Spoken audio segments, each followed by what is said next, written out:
एक हो जाते हैं। Adam did not read a book about Eve. आदम ने ईव के बारे में कोई किताब नहीं पढ़ी। Adam knew Eve. आदम ने ईव को जाना। And what does that knowing produced life? और उस जानने के कारण जीवन उत्पन्न हुआ। There are many people who have studied books. बहुत से लोग उन्होंने किताबें पढ़ी हैं। They are professors of theology. वो ज्ञान के प्रोफेसर बन गए, But there is no life. लेकिन जीवन नहीं है, There is no fruit. कोई फल नहीं है उसका। So all that they have is head knowledge. तो उनके पास सिर्फ दिमागी ज्ञान ही है। But if you really know God, life will be produced, and you cannot hide the fruit that comes from knowing God. लेकिन अगर आप परमेश्वर को जान गए तो जीवन उत्पन्न होगा।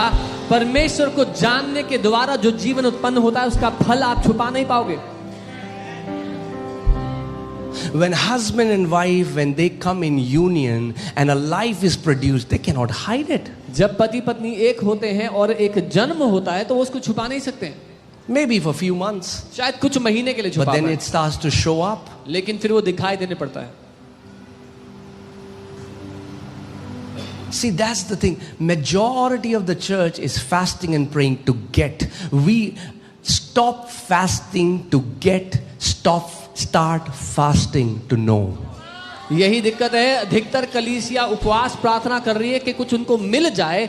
उपवास प्रार्थना इसलिए करना बंद करो कि कुछ मिले, लेकिन जानने के लिए उपवास प्रार्थना करना शुरू कर दो।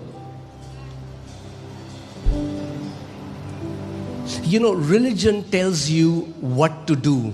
धर्म आपको बताता है And क्या करना है। that's the question everyone comes and asks us. What should I do? और यही सवाल What should हर I कोई do? आके पूछता है कि हम क्या करें, बताओ What क्या should I करें? do? क्या करें हम? That's the question of religion. What should you do? The question in kingdom is, who should you know? ये धर्म का सवाल है कि मुझे क्या करना है ये बताओ, लेकिन जो सवाल असली में है वो ये है किसको आपको जानना है। If your life is not bearing fruit, if your life is not producing fruit, then maybe the area that you have to work on is not more getting but more knowing. अगर आपके जीवन में वो फल नहीं आ रहा जो आना चाहिए तो शायद आपको और मांगने की आवश्यकता नहीं, और जानने की आवश्यकता है।